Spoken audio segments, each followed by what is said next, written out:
Bonjour à tous, avec l'aide de Dieu, la Hayom Yom du 27e jour du mois de Kislev, 3e jour de Chanukah. Tout d'abord, le Rabbi nous dit qu'il faut étudier le Chumash du jour, le Teilim du jour, le Tanya du jour.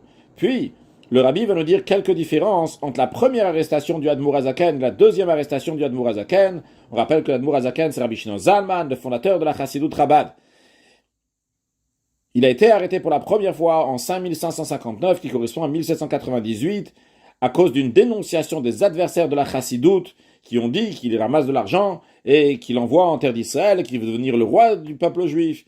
Et donc, en conséquence de ça, il a été arrêté, il a été libéré le 19e jour du mois de Kislev.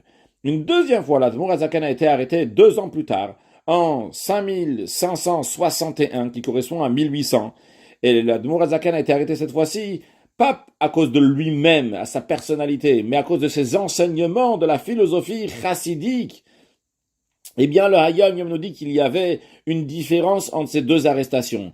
En effet, dans la deuxième arrestation du Admour Hazaken, en Tavkuf Samech Aleph, en 5561, il n'était pas emprisonné si difficilement comme la première fois. Mais la raison pourquoi il était emprisonné, elle était beaucoup plus lourde, beaucoup plus importante, car la dénonciation n'était pas contre lui personnellement, mais sur la chassidoute. Et les adversaires et ce qu'il y avait contre lui était beaucoup plus fort que la première fois. C'était pas question de personnalité du Admour Hazaken lui-même, mais c'est de ses enseignements, qu'est-ce qu'il a à dire.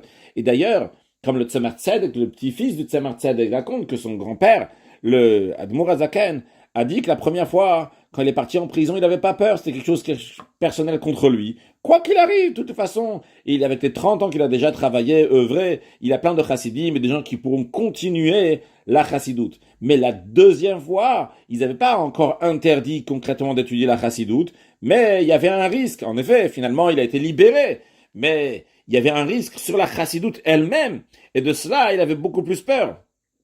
Donc ça, c'est en ce qui concerne la dénonciation, mais en ce qui concerne le Admour Hazaken lui-même, la première fois, il était en prison dans des conditions qui étaient beaucoup plus graves que la deuxième fois. La deuxième fois, alors, si on commençait par la première fois, lorsqu'ils sont venus l'arrêter, ils ont vu avec un carrosse qui était noir, qu'on appelait le carrosse de la mort, parce que c'était des gens qui étaient jugés très sévèrement, qui rentraient dans ce carrosse-là. Et il y avait des soldats qui faisaient sauver tout le monde qui venait devant le carrosse, ils les faisaient partir.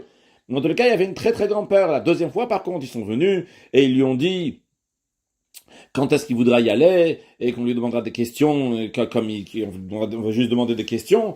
Et en effet, c'est ce qu'ils ont fait donc plus tard, mais déjà le fait, même la manière qu'il est allé dans chaque endroit, il s'arrêtait dans un bon hôtel, il avait un carrosse donc qui était très bon, qui était confortable. Dans chaque endroit où il arrivait, il y avait des gens qui l'accueillaient. Lorsqu'il est arrivé là-bas, on a demandé de faire un minyan. Ils ont dit qu'il peut pas être avec d'autres personnes. Ils ont dit alors qu'on fasse un minyan à côté.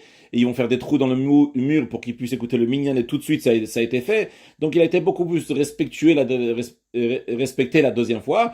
Et d'ailleurs, donc il était en prison à Taine Sovet, donc c'est-à-dire un endroit qui était plutôt donc pour faire des discussions, non pas en tant que prisonnier, mais en tant que quelqu'un qui a des questions sur sa philosophie. Et donc ils nous ont demandé une vingtaine de questions. Il y avait beaucoup de questions qui l'ont demandé, certaines des questions que nous avons aujourd'hui, certaines des réponses que nous avons aujourd'hui que l'Admour Hazaken a répondu.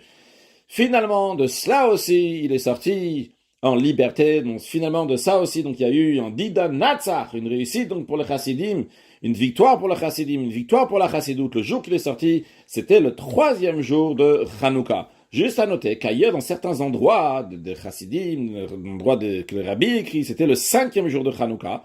En tous les cas, ce qui est écrit ici dans Yom, c'est le 3e jour de Hanouka. Et le Rabbi dit que dans les deux, le 3e jour et le 5e jour de Hanouka, il y a eu une certaine niveau de délivrance, une certaine délivrance qui s'est passée. En tous les cas, la délivrance donc, du Admour Hazaken, la deuxième fois était le 3e jour de Hanouka. Et maintenant, on peut étudier la Chassidoute tranquillement, à nous de la diffuser.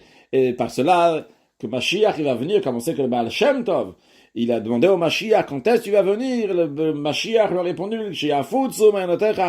lorsque les sources de la Chassidoute vont aller à l'extérieur, à nous d'aller diffuser la Chassidoute de partout pour accueillir Mashiach now, un excellent Yom.